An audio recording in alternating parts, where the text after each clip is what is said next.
Diputado de Venezuela invita a seguir en la calle. El diputado Juan Pablo Guanipa, primer vicepresidente de la legítima Asamblea Nacional de Venezuela, ofreció un balance de las marchas del 10 de marzo y asegura que la presión de calle es la llave que abrirá las puertas del cambio en Venezuela, que busca acabar con la dictadura de Nicolás Maduro. Las imágenes de ayer hablan por sí solas. La gente salió y tomó las calles de Venezuela para alzar la voz en contra de quienes a los ciudadanos, dijo Guanipa en la rueda de prensa antes de exhortar que el pueblo debe seguir en las calles. El parlamentario indicó que en menos de 40 ciudades se cumplieron las expectativas de la movilización de ayer, que fue por los esbirros del régimen en Caracas.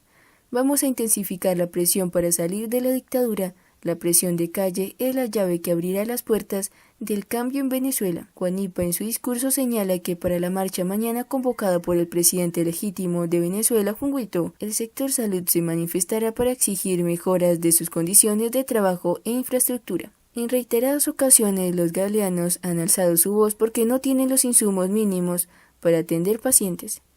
Naciones Unidas, en su reporte del 17 de febrero sobre Venezuela, dijo que en 4 años, la mitad de las empresas transnacionales productoras de medicamentos se retiraron del país y hasta 25% del talento humano migró del sector público al privado o se fue al exterior. Por el apagón nacional, en marzo de 2019, más del 30% de los equipos médicos sufrieron averías sin que hasta la fecha hayan logrado repararlos al 100%, según destaca un reporte publicado por Infobae.com el 1 de marzo, ante la latente llegada que la presión del pueblo en las calles es necesaria para acabar con la dictadura. También adelantó que el fin de semana los diputados de la Asamblea Nacional, dirigentes y miembros de asociaciones civiles entregarán en cada barrio y ciudad de Venezuela el Pliego Nacional de Conflicto, aprobado ayer desde la Plaza Alfredo Sadel de las Mercedes en Caracas, luego de que funcionarios del régimen de la movilización que lideraba el presidente encargado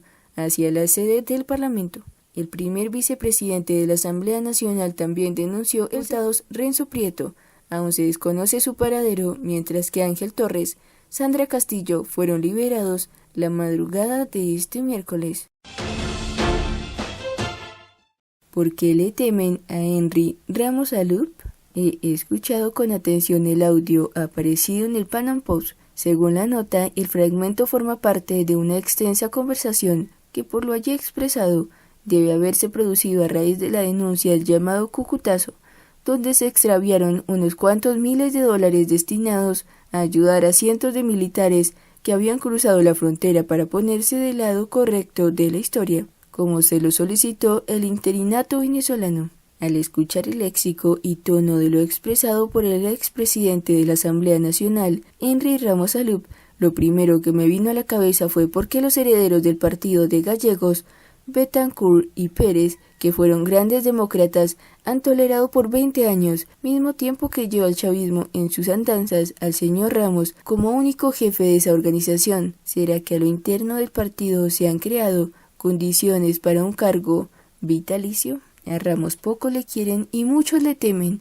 Es un ser feroz en un decir y hacer, y lo afirmó con conocimiento de causa. He sido objeto de sus presiones, quienes por meses han levantado falsedades sobre mi persona y mi familia. Utiliza él y su círculo más íntimo conexiones dentro del régimen que las tienen, y muchas de personas influyentes por sus riquezas producidas al amparo de la revolución para silenciar voces, amasilio y hasta la posibilidad de expropiar o quebrar su empresa o simplemente anular el pasaporte. Lo sé de primera mano, lo vivo aún. Conozco a varios que me han confesado ser también sus víctimas por haberle llevado la contraria en algunas de sus propuestas y le temen. Yo no, pero vayamos al audio motivo de esta columna. Lo primero que destaco es el tuit que desató la ira de Ramos contra uno de los personajes que acompañó a los venezolanos en la lucha por el rescate de la libertad en nuestro país, Luis Almagro, secretario de Organización de Estados Americanos OEA. En el tuit se lee: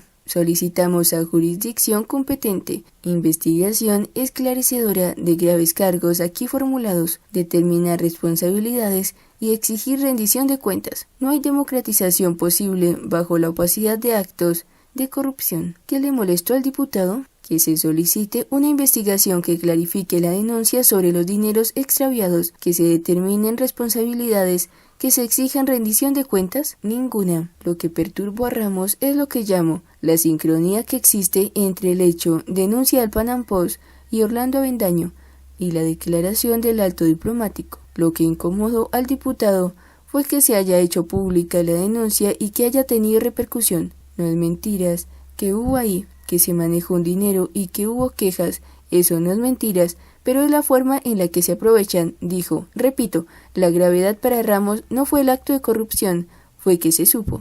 Revela ante sus contertulios que el propio presidente Guaidó llamó a Almagro ipso para hacerle un reclamo y Almagro, como es costumbre, porque ese es un gran irresponsable, le dijo Juan, una respuesta sinuosa. Qué pena con Almagro. Hago un alto para expresarle al secretario de la OEA mi agradecimiento y el de mi familia por acompañar a los venezolanos durante estos tiempos en que le ha tocado dirigir la OEA. Volvamos al tema. La denuncia sobre el cucutazo es veraz, según las palabras del diputado Ramos, y a pesar de ello, o por no ocultarla, merecen el Pan Am Post periodistas y comunicadores que no detalla el calificativo de comando poseta y palangristas. Increíble cómo calificamos a quien se entiende y negocie con el régimen silenciar medios y comunicadores, comando. Y a la luz de la grabación y a tenor del tono, pareciera que el jefe de todos es el diputado Ramos Salud. Para el parlamentario, quien investiga y denuncia es un poseta, pero para su conocimiento los periodistas trabajamos para los ciudadanos y si investigamos, escrutamos, analizamos, contrastamos e informamos, le guste o no. Ramos va más allá, tildando a los medios independientes de trabajar para el gobierno, porque es el sector que le conviene al gobierno. Me pregunto, ¿cuál es el sector que quiere concurrir a elecciones? ¿AD? No, es Henry Ramos y su círculo íntimo y lo expresó claramente este martes en la marcha. Entonces, ¿quién trabaja para el régimen? ¿Quién está dispuesto a legitimarlo otra vez? Mientras Guaidó en su reciente gira por Europa y Estados Unidos expresó que Venezuela no puede sola y solicitó ayuda, Ramos gritaba desde Venezuela todo lo contrario. Entonces, ¿quién le es cómodo al régimen? Se refiere el diputado a unos delincuentes financieros, a quien le ha escuchado eso antes, y dice que la Asamblea Nacional, Guaidó y organizaciones políticas no dependen de ellos. ¿Quiénes son los delincuentes financieros para Ramos? Los que han hecho negocios con PDVSA, los bolichicos de Derkick o Helskin, Odebrecht, la banda de los enanos, los empresarios que hicieron fortuna a la sombra de la revolución. No, a esos ni los toca. Curioso que alguien que califica al secretario Almagro de irresponsable y señala de cabronería según el DRAE 2019, acción ejecutada, el gobierno norteamericano no mencione a los delincuentes financieros por su nombre y apellido. Raro, ¿no?